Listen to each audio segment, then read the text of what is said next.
देशभरात केंद्र सरकारने या वर्षीपासून शालेय आणि उच्च शिक्षणासाठी नवीन शैक्षणिक धोरण NEP लागू केलं आहे। या धर्तीवर महाराष्ट्र सरकारने राज्याच्या नवीन शैक्षणिक धोरणाचा आराखडा NCERTच्या वेबसाईटवर प्रसिद्ध केला आणि त्यासाठी ठराविक अवधीत सूचना आणि हरकती मागवण्यात आल्या आहेत। शैक्षणिक आराखड्यात मनुस्मृतीचा उल्लेख केल्याने राजकीय आरोप प्रत्यारोप तीव्र होताना दिसत आहेत आणि याच निमित्ताने मनुस्मृती हा राज्यात चर्चेचा मुद्दा बनलाय। लहानपणी मुलीनं तिच्या वडिलांच्या छत्राखाली असावं, लग्नानंतर पतीचं निधन झाल्यानंतर तिनं तिच्या मुलांच्या कृपेवर राहावं, पण कोणत्याही परिस्थितीत महिलेनं स्वतंत्र असू नये। मनुस्मृतीच्या 5व्या अध्यायात अशा अर्थाचा 148वा श्लोक आहे। महिलांच्या बाबतीत मनुस्मृती काय सांगते हे या श्लोकावरून स्पष्ट होतं। फक्त याच नव्हे तर दलित किंवा महिलांबाबत असे अनेक श्लोक मनुस्मृतीमध्ये आहेत ज्यावर वेळोवेळी हरकत घेण्यात आली आहे। याआधी संत तुकाराम आणि ज्ञानेश्वर या संतांपेक्षाही मनुश्रेष्ठ असल्याचं वक्तव्य संभाजी भिडे यांनी केलं होतं। मनुस्मृती हा ग्रंथ गेल्या कित्येक वर्षांपासून वादाच्या केंद्रस्थानी राहिला आहे। अधूनमधून हे वाद उफाळून येत असतात, पण मनुस्मृती वादग्रस्त का आहे? मनुस्मृतीला एवढा विरोध का होतो? जाणून घेऊया आजच्या या विशेष व्हिडिओच्या माध्यमातून।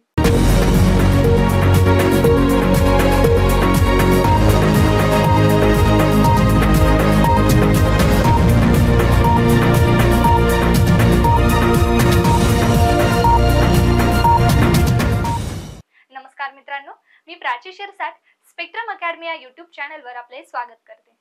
मनुस्मृतीत नेमकं काय आहे? स्मृती म्हणजे धर्मशास्त्र, म्हणून लिहिलेलं धर्मशास्त्र म्हणजेच मनुस्मृती। मनुस्मृतीमध्ये एकूण 12 अध्याय आहेत आणि त्यांची श्लोक संख्या 2684 आहे। काही प्रतींमध्ये श्लोकांची संख्या 2694 आहे। नरहर कुरुंदकरांनी मनुस्मृतीवर 3 व्याख्यानं दिली होती।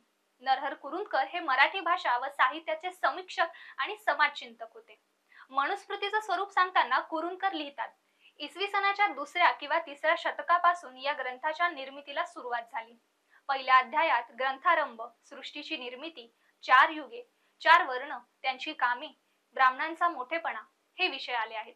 दुसऱ्या अध्यायात ब्रह्मचर्य, गुरुसेवा इत्यादी संस्कारांची माहिती देण्यात आली आहे। तिसऱ्या अध्यायात विवाह प्रकार, विवाह विधी आणि श्राद्धाची माहिती आहे।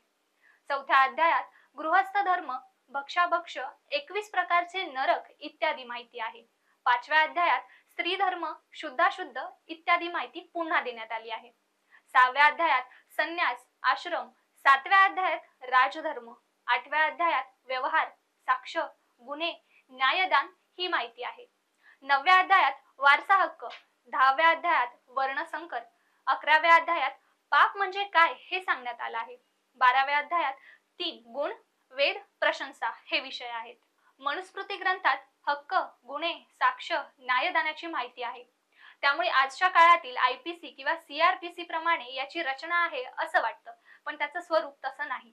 एकाच कृत्यासाठी ब्राह्मणांना किरकोळ दंड तर इतरांना त्यांच्या वर्णाप्रमाणे शिक्षा ठोठावली जाईल। ब्राह्मणांशी वाईट वागणाऱ्यांचं वाईट होईल असं सांगण्यात येतं। कोणत्याही परिस्थितीत ब्राह्मणांचा आदर राखायला हवा अशी शिकवण या ग्रंथात दिलेली आहे। पुरुषांच्या कल्याणातच स्त्रीचं कल्याण आहे, तिला धार्मिक अधिकार नाहीत, पतीच्या सेवेतूनच तिला स्वर्ग प्राप्ती होऊ शकते हे त्यात लिहिलं आहे।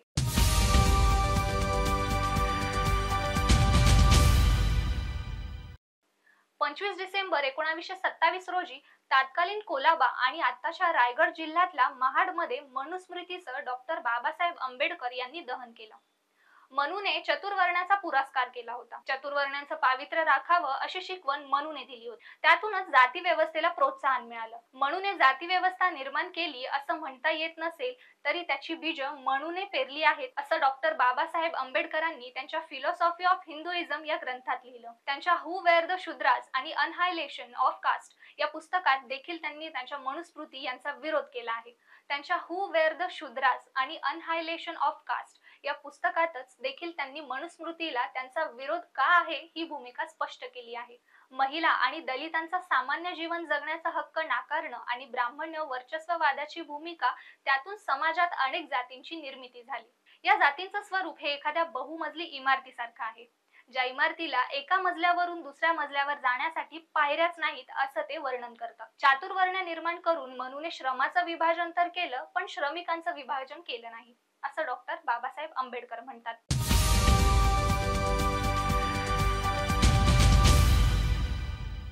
डॉक्टर आंबेडकरांनी मनुस्मृतीचं दहन केल्यानंतर मनुस्मृतीचं देशभरात ठिकठिकाणी दहन होऊ लागलं. त्या निमित्तानं वृत्तपत्रातून मनुस्मृतीबाबत चर्चा होऊ लागली. मनुस्मृतीचा देशावर असलेला प्रभाव, त्यामुळे समाजावर झालेले परिणाम याची चर्चा होऊ लागली. स्वातंत्र्यानंतर देखील या गोष्टी सुरू राहिल्या. 70च्या दशकात कांशीराम यांनी बामसेफची स्थापना केली, तेव्हा त्यांनी मनुवादी आणि मूलनिवासी अशी समाजाची रचना असल्याचं प्रतिपादन केलं. JNUचे प्राध्यापक विवेक कुमार सांगतात की कांशीराम म्हणत की मनुस्मृतीच्या आधारावर वर्ग निर्माण करून असमान सामाजिक व्यवस्था निर्माण करण्यात आलेली आहे. त्यामुळे हा समाज 6000 जातींमध्ये विभागला गेलाय.